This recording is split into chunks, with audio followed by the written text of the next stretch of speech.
오늘은 법이라는 건데 법이라는 거는 결국은 뭐냐. 일단 두 사람이 만나도 규칙이 있어야 편해요. 규칙이 없으면 되게 불편해지고 싸움을 해.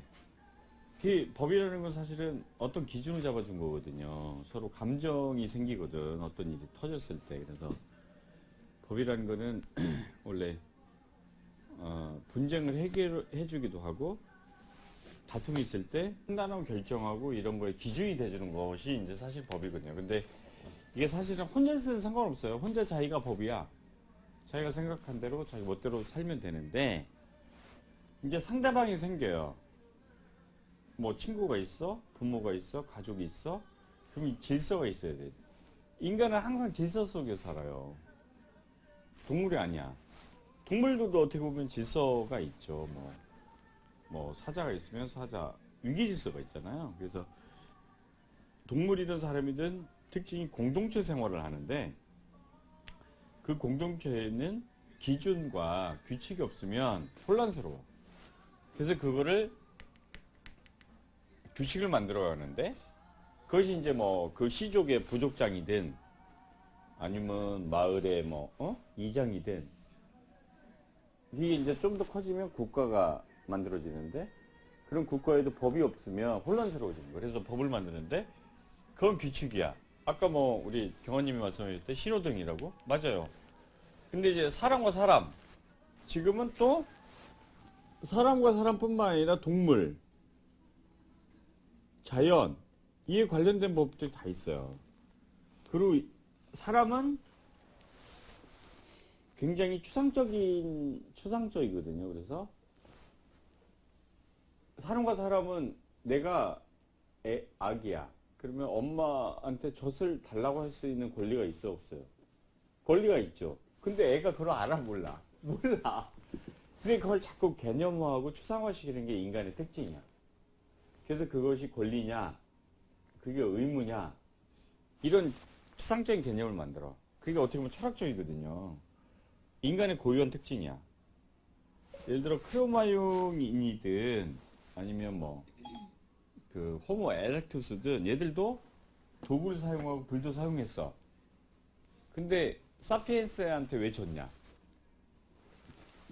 얘들은 그 추상화 개념이 없어. 호모 사피엔스가 니체 그랬잖아요. 신은 죽었다고. 왜 그래서? 그때는 이성 지상주의를 주창했던 사람이에요. 니체가. 그 신은 죽었다. 인간은 인간이 만든 거지 신이. 이성으로 봤을 때는 인간의 의식, 지능으로 봤을 때는 신은 존재하지 않는다. 이런 얘기인데 근데 결국은 인간은 신을 만든 거예요. 관념적으로. 아, 우리를 누가 만든 사람이 있겠다. 막 이렇게. 그래서 근데 그런 걸 만들면 구심점이 생겨. 기준이 돼.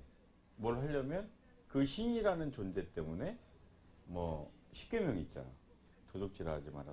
그게 자기 행동의 기준이 돼버리는 거예요.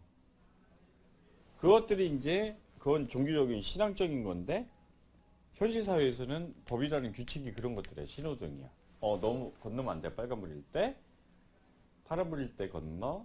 노란불일 때는 멈춰야 돼. 일단. 이런 것들이 사람과 사람, 사람과 동물. 동물을 때렸어. 그러면 죄 아니야. 죄야 사실은. 함부로 때리면 안 되거든. 그건 도덕적인 기준인데 법으로는 아직 요즘 이제 만들잖아요. 동물 학대법이라든가 이런 거. 행동규범을 만드는 거거든요. 법이라는 거는 행동규범. 근데 주식회사 들어봤어요? 들어봤죠. 근데 사람은 또 사람과 사람만이 아니고 주식회사, 유한회사, 이런 법인이라는 추상적인 개념을 만들어서 권리와 의무가 주체가 될 수 있는 법인격을 만들어. 이건 이제 사람은 인이라고 하잖아요. 법으로 권리와 의무가 주체될 수 있는 법인을 또 만들어. 그래서 예를 들어 삼성이다. 그러면 삼성이 버는 돈이 누구 돈이죠? 다? 아니죠. 회사 거지. 주주는 거기서 배당받을 수 있는 권리가 생기는 거지. 그래서 예를 들어 삼성이랑 누구 거냐? 대주주가 누구냐? 이게 맞는 거지. 그 회사가 누구 거냐? 이거는 또 어울리진 않는 거야. 왜냐면 삼성 같은 회사 같은 경우에는 워낙 주주가 많아가지고 주인이 사실 주인은 주주거든요. 근데 그 회사가 버는 돈은 삼성이라는 주식회사, 삼성전자 주식회사 그 자체가 주인이야. 다만 이제 거기에 이건희 회장, 뭐 이재용 부회장 뭐 이런 사람들이 주주로 경영진일 뿐인 거죠.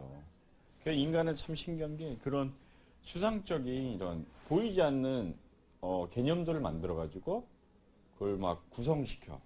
이게 인간의 굉장히 큰 특징이에요. 호미 사피엔스의 특징이야.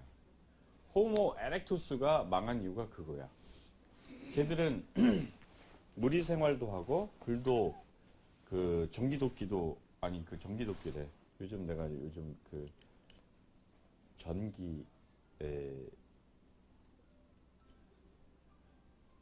전기로 하는 그 인덕션을 부모님 그 이사하면서 그 작동을 시켜드리다 보니까 자꾸 전기가 떠오르는. 도구로 사용했다는 거죠. 예. 했는데 호모사피엔스 특징은 신을 만들고 관념적으로 그다음에 이런 개념들을 만드는 거예요. 제도, 체계, 시스템을 만들 줄 아는 사람이 사피엔스야. 그래서 지금까지 이렇게 이제 온 거거든요. 그래서 법이라는 거는 행동규범들을 만드는 거예요. 인간과 인간. 처음에 인간과 인간이지. 지금은 이제 환경보호, 동물보호 이런 관점이 있다 보니까 이런 관념 법률이 생겨. 그래서 그 시대의 변화에 따라서 계속 법이 새로 바뀌어요. 그래서 그걸 누가 만들어? 어디서? 민주주의 사회에서는? 아니 민주주의 사회에서 국회에서 만드는 데야. 그걸 집행하는 데가 행정부고. 근데 그 법이 국회에서 잘못 만들었어. 그러면 그걸 어디서 누가 심판해줘? 헌법재판소가 심판해주는 거예요. 물론 어떤 사건, 자기와 관련된 사건을 문제되면 법원에 소송을 하지만 그 소송 중에 이 법 자체가 잘못 만들어졌다 생각하면 헌법재판소에 제소하는 거거든요. 그래서 법체계라는 게 이런 체계를 만든 게 호모 사피엔스의 특징이야. 그래서 오늘은 법이란 뭐냐? 조선조 때 가장 유명한 법정이 뭔지 아세요? 경국대전. 그 조선을 누가 만들었어요? 태조가 만들었잖아, 이성계. 근데 그걸 집대성했어. 법을. 경국대전을 집대성한 사람이 성종이야, 성종. 그래서, 조선조에서 조선조가 유교 사회였음에도 불구하고, 법치 사회에 있어요. 경국대조를 만들고, 그래서, 조선조가 민주사회에 있어요. 절대왕정이 있어요.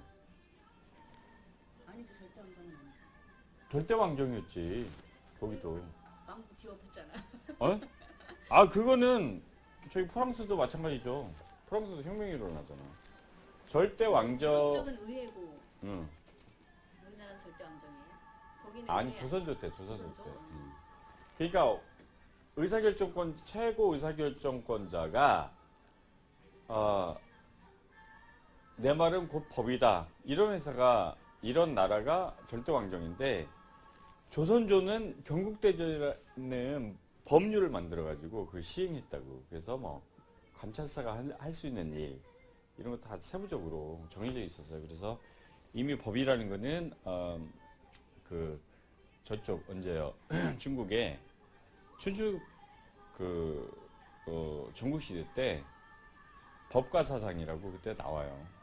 그래서 법이라는 건 아주 오래됐고, 그러니까 유럽 쪽, 영국이나 미국 이런 데는 불문이야.